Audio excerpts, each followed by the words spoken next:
праксата се покажало дека многу уметници или ја уживаат довербата на критиката или она на пошироката јавност, на публиката. Кај вас изгледа двете нешта се присутни, што е изморено тешко. Ве сакаат и критичарите, ве сакаат и обичните луѓе, велат дека кај сите предизвикувате радост, ги убедувате дека сте доследни на вашата замисла, ве препознаваат. Некои уметници целиот живот работат на случајот да кога ќе погледнат нивна слика знаат за кој автор станува збор. Дали почнавте да се занимавате со ликовна уметност имајќи некоја предумисла дека сакате да им се допаднете на сите или да бидете макар разбирливи за сите?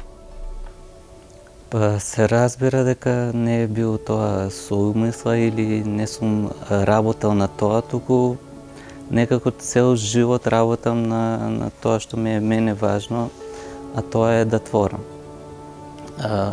Тој порив доаѓа некаде однатре. Тоа и за мене не е докрај разбирливо како што и од каде доаѓа. И зошто го правам тоа што го правам, но сигурно дека не го правам некому да се допаднам, туку еден обид да се пронајдам себе си, да се разберам себе си и да се реализирам. Од она што јас го познавам како дел од вашето творештво, не се само сликите, туку и вашите фотографии на Инстаграм се една посебна уметност, онаму каде што уметноста е применета, односно каде е апликативна и е поврзана со некој друг медиум, секаде провејуваат неколку мотиви. Тоа се веселите, претежно весели куќи, згради, детски лица, повторно претежно на вашите деца. Дали може обединувачка нитка да биде домот? Дали вам ви е тоа култот кон кој стремите? Дали ви е тоа најважното нешто и во професионалниот и во приватниот живот, пооттаму и ваквите уметнички преокупации? Па мислам дека добро си забележала. Јас тоа ниту сакам, ниту можам да го скријам. Се трудам да бидам искрен во тоа што го работам и тоа се пресликува на сликите. Мојата окупација, тоа што ми се случува, се гледа на сликите. И после некое време, тоа што е интересно е додека некој циклус, некоја серија сликам и самиот не сум свесен што значи тоа, од каде доаѓа, од каде таа потреба токму тоа да го правам.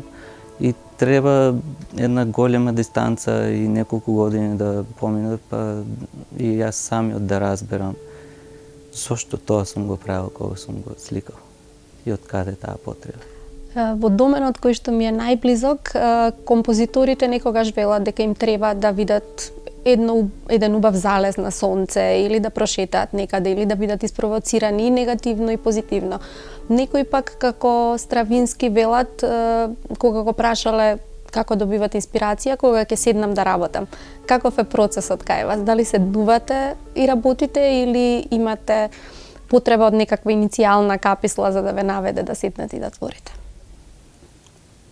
Па тоа не доаѓа свесно, нити го провоцирам, ниту го барам некаде, нити го црпам од некаде, како што обично нели велат од каде црпете инспирација.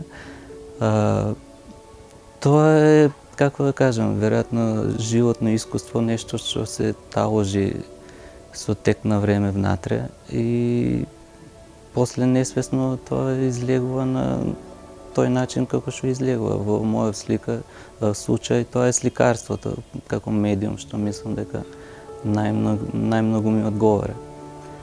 И тоа што го сликам мислам дека и тоа што го живеам на некој начин. Дали очекувавте дека вашите слики ќе завршат како принт на дизајнерски парчиња, на модна писта, на беџови, на други предмети, дека луѓето ќе сакаат да си симнат некоја ваша фотографија па да ја аплицираат на своја мајца, чаша и како одеше тој процес? Дали сте изненадени или просто си ја видовте вашата уметност и во праксата? Тоа е нешто што веројатно најмалку го замислував и помислував дека би можело да се случи и Мислам дека и ден денес имам еден вид борба, еден вид конфликт со тоа, знаеш. Со таа масовност, со тоа репродуцирање.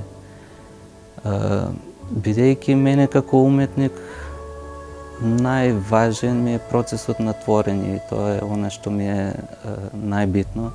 И после се што излегува после тоа е некако и ми е тешко за менаџирање и ми троши енергија што мене не ми е природна или не би сакал таму да ми одам. Сакам да се насочам на работи кои за мене се поважни, посуштински и најубаво ми е кога творам.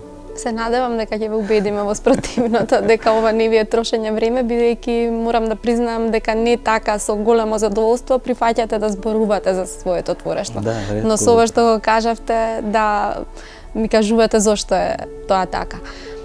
Досега имавте и групни и самостојни изложби. Дали сте задоволни, дали тој дел од работата добро гази со вашето творештво? Какви се тие одгласи, дали имате доволни изложби, дали има во таа смисла голем интерес, разбирање за вашите потреби, како да бидат прикажани сликите, каде да бидат прикажани сликите? Па, генерално досега повеќето изложби сам си ги организирам и кога ќе почувствувам дека има потреба од изложба, има слики кои би сакал да ги споделам со публиката, со јавноста, тоа го правам. Не ги бројам, ниту имам таков притисок или желба, знаеш, да имам што повеќе изложби.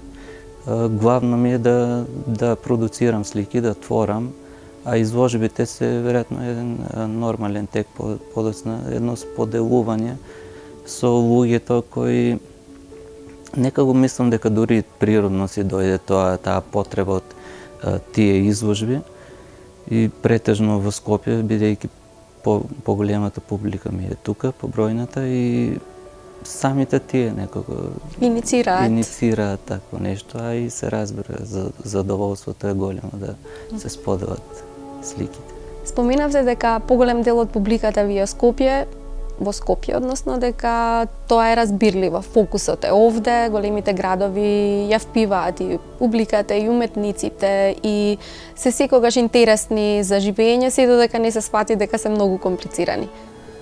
Па, јас трагам по едноставноста и мислам дека во мојот случај Струмица е предност за мене, бидејќи е помала средина, ја нема таа комплицираност, не зима од времето, од енергијата и имам повеќе време и енергија за творење. Мислам дека што ви е најважно? Да, што ми е најважно. Исто така, силно верувам дека сликиве си имаат свој пат и јас не сум им потребен. Така да мислам дека моето присуство воопшто не е важно за дали некоја слика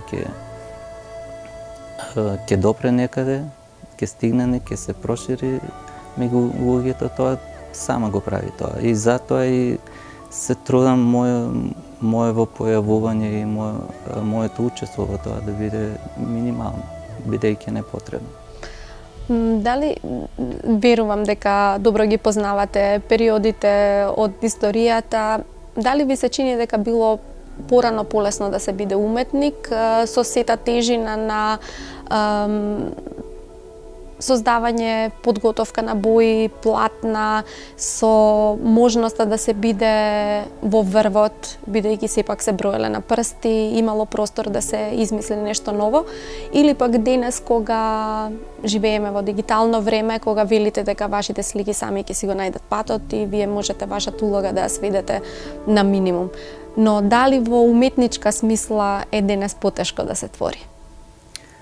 Да, како што кажавте, веројатно во денешна перспектива е полесно тоа што го работите, е подостапно за луѓето, може да го видат и не е потребно, мојот влог не е потребен воопшто. Но во творечка смисла, мислам дека сите генерации се соочуваат со различни предизвици, но на крај кога останувате сам со платното во ателието, мислам дека се друго е неважно. Сите контексти во кои живеете се небитни, тоа сте сам со себе. И најважно е дали имате нешто да кажете, да извадите од себе или не. Се друго е небитно. Не дека во минатото не постоеле квази уметници, постоело се и сешто. Меѓутоа, дали сметате дека ова време е многу погодно со девастирани критериуми, со можност на тие фузии што се случуваат кога веќе се зборува за некакви креативни индустрии, кога не можете да зборувате за висока уметност, фокусирана за ликовна уметност, музичка, кога се со се што се испреплетува, дали е тоа мека за квази уметност или уметничарење и дали има повеќе фейк уметници од кога било? Да, па добро, мислам дека тоа не е лошо. Мислам дека сите имаат можност, како што рече, да се изразат, нема пречки. И на тој начин мислам дека тој што има творечки капитал во себе може да го изрази на било кој начин и со било кој медиум, бидејќи на крајва најбитно е делото. Тоа што ќе го направи, не е битно со кој медиум се користи за да стигне до тоа. Вие живеете исклучиво за уметност и од уметност? Како е да се биде уметник во Македонија, со семејство, со две деца, да зависите од сопствените творби, од нивниот пласман, одобрување, неодобрување? Па не, за среќа не живеам од тоа. Таа калкулација со уметноста се трудам да ја нема во моето творештво. Тоа не е тешко да се, не е лесно да се постигне, многу е тешко напротив, бидејќи,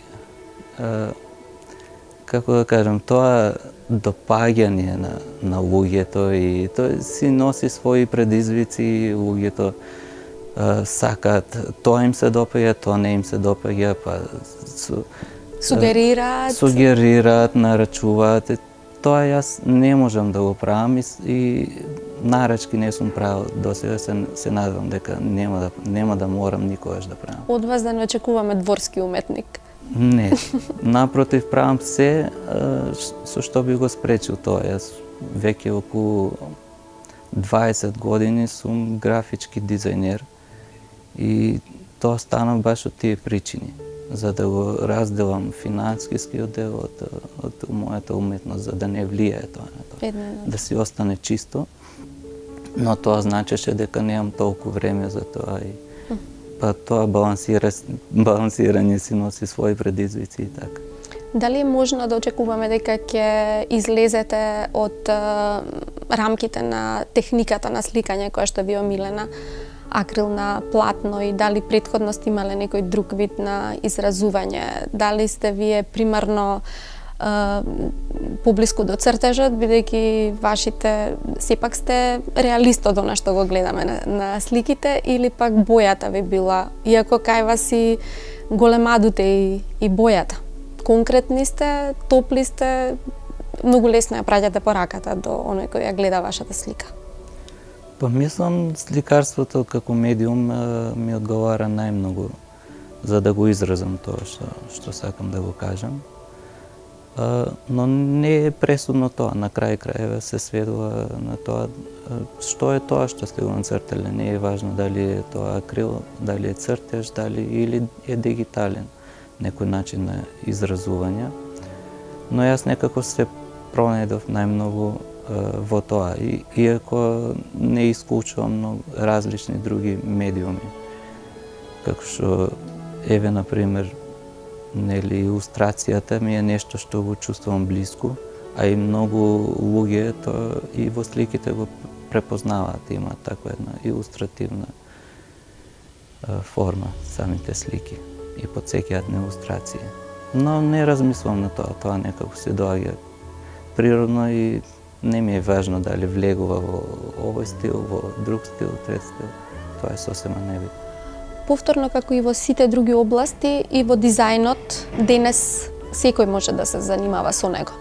Но остануваат да се паметат оние кои што имаат оригинална идеја, исто како карикатурата, таа е или моќна или поминува со првото гледање, таму и завршува. Што мислите за дизајнот? Па, во врска со стилот тоа не зависи секогаш од дизајнерот. За разлика од сликарството, еве тука да кажеме во оваа област, да, мислам, тоа го правам нели за да преживеам и секако сум спремен бил на компромиси, за разлика нели кај сликите тоа не е возможно. И тие компромиси некогаш значат тоа дека не можеш до крај да го истуркаш својот стил, својата замисла. Но мислам дека со тек на време јас работев различни работи. Почнав како дизајнер во печатница во Струмица, таму работев 2 години. Потоа работев во американска фирма уште 2 години како графички дизајнер и после тоа основавме приватно студио. И таму работев како арт директор скоро 10 години. И работевме на своји продукти, така со тек на време нели тоа влијание на клиенти и се го анулиравме. И правевме тоа во кое што верувавме. Создававме наши продукти кои беа пласирани на глобалниот пазар, преку вебсайт функциониравме. Пред 2 години го продававме сајтот и секој си тргна по свој пат. Бевме 4 партнери, програмери и дизајнери. И решив да се посветам целосно на уметноста и да пробам дали може да се преживе од тоа без да се прави компромиси. Можно ли е да се живее како фриленсер во оваа земја? Велат дека сепак постојат многу извори на средства кои што ќе можат да поддржат нечија идеја, но од друга страна нема подготвеност и нема знаење како да се искористат тие меѓународни пари. Јас мислам дека вие добро се снаоѓате и во тој дел, па дали е возможно човекот да се набаждари, да живее на тој начин или се уште не вади од памет идејата дека немаме постојана државна работа, но вие еве со уметноста просто немате простор да правите тој вид на компромиси.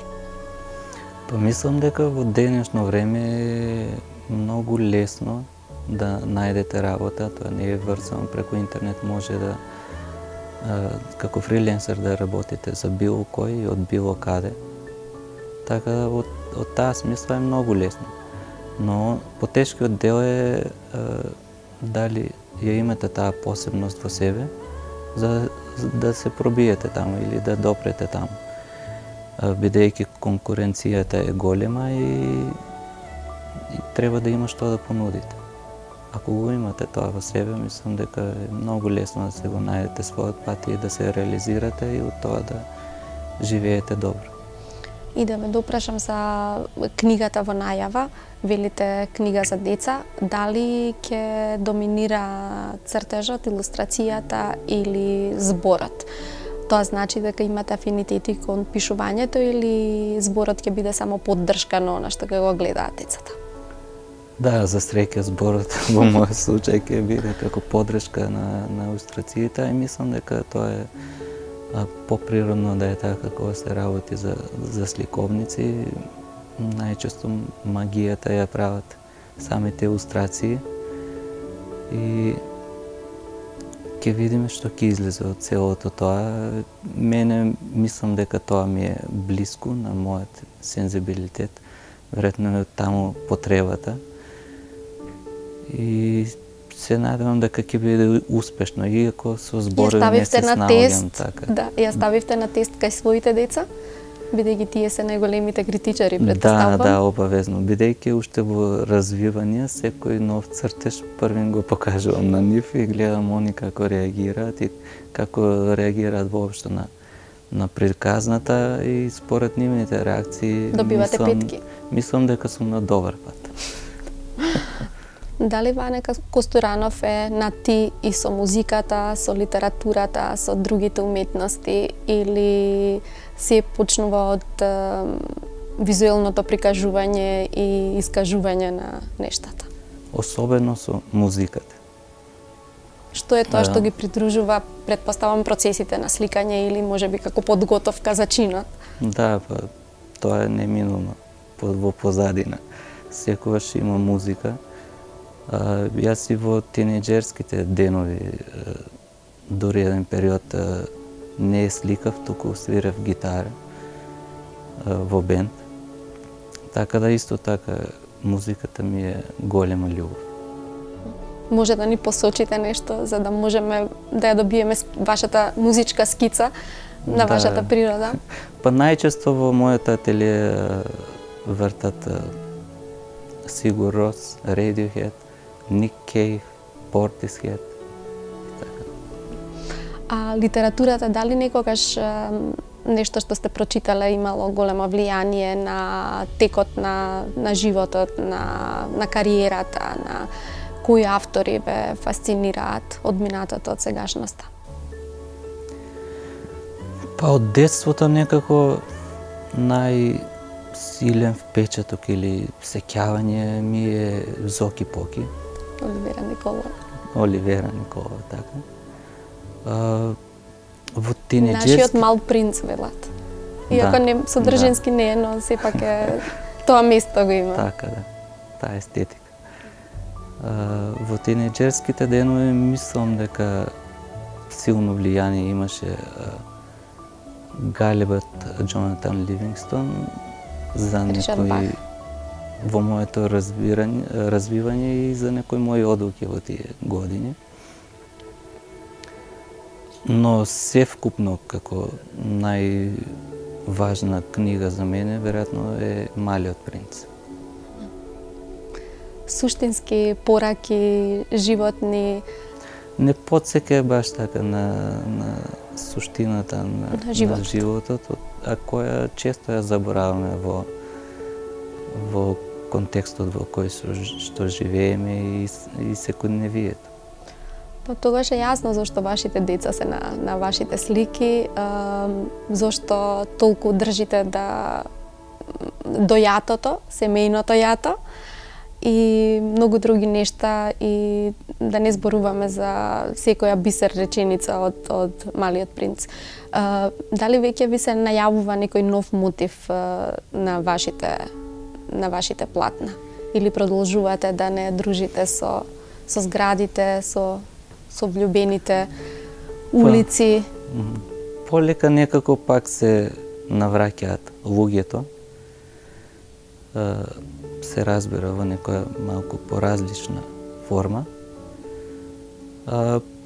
Куќите не знам, тие одамна почна да се појавуваат на платната, па имаше пауза некој период, децата се појавија, потоа повторно куќите и сега некако пак луѓето се навраќаат. Како ќе се развива тоа, не знам. Сега моментално работам пак на нешто што сосема друго, така тоа е во некако на пауза ставено со Која ви е моменталната инспирација и преокупација? Можете нешто да ни откриете? Дамнешна желба ми е да направам книга за деца, сликовница. Тоа уште кога се роди ќерка ми некако ме обзема таа желба. И мислам дека тоа требаше да созре и да се создадат услови за тоа да се реализира, но еве, мислам дека се создадат. Процесот е почнат, оно што ви е најважно. Да работам на тоа и се надевам ќе излезе нешто од сето тоа. Нешто на меѓународен план, дали бараат од вас да се представите надвор, дали имате идеја да имате некоја изложба, макар групна или самостојна, надвор од границите? Па ме прашувале доста и луѓе од надвор. Некако потребата се можеби природно доаѓа и за такво нешто, но искрено самиот мене и Скопје ми е малце многу, па камоли надвори од државата. Така да не знам, не сум сигурен дека го посакувам тоа, но оставам работите да си течат сами по себе, па што дојде, ќе видим. Да бевте во Скопје, сигурно вашите платна ќе изгледа повеќе кубистички заради архитектурата и непланското напластување на разноразни објекти и стилски секако. Верувам дека тој мир што го имате и што зрачи од вашите платна се должи на средината во која што живеете, на се она што ве обкружува. Сакан сте и меѓу колегите, гледам дека постојано имате некои соработки, заеднички акции, се обидувате тоа јадро во Струмица да го држите. Имате ли некаква формула како помалите средини можат подобро уметнички, културно да живеат? Па мислам дека тоа станува се потешко, бидејќи се случува во Скопје и се носи во Скопје. И толку ретки стана настаните по културните настани во помалите градови, што некако народот веќе нема ни потреба од тоа. Не го ни бара тоа. На изложбите, кои се и така многу ретки, скоро и да нема луѓе. Што е многу страшно, да. И сега ние таа мала група уметници во Струмица се трудиме да го промениме малце тоа или барем да влијаеме на некаква промена, но колку ќе биде тоа успешно, ќе видиме. Ако речате, еве ќе ви дадеме пари да го подобрите културниот живот во Струмица, да ви го одврзат кесето, сигурно ги имате детектирано проблемите. Што би направиле? Не мора да е Струмица, еве нека и Македонија. Па не се проблем парите. Мислам дека не е таму проблемот. Промени треба да се случат многу и треба да бидат суштински. И тоа треба да се преку кадровска политика, преку добро менаџирање, преку добра стратегија за креирање публика, да се врати некако публиката во галериите, во културните институции. Но се уште не гледам клима за тоа да се случи. Мислам дека сме далеку од тоа. А и на крајава за тоа да се случи треба првено уметниците да тие домови на култура да ги чувствуваат како своји домови, па и преку нели уметниците да се привлече публиката. Но мислам дека се работи сосема наспротивното. Да се држат и уметниците подалеку и публиката подалеку од тие институции, бидејќи кај нас тоа добивање позиција и менаџирање на некаква институција се сваќа како еден вид награда за тоа што пред тоа сте го сработиле и вие сте на таа позиција да сте ја некако уживате. задача да направите нешто. Некако задача нешто да промените суштински. Затоа и дојдовме до овде како држава. Јас ви благодарам за овој разговор и се надевам дека целиот ваш живот и работен век ќе го задржите тој спокој и таа ведрина и таа радост што ја имитирате и ја рефлектирате на сите нас што ги гледаме вашите платна. Ви благодарам за разговорот. Ти благодарам и тебе и ми беше задоволство да бидам ваш гостин.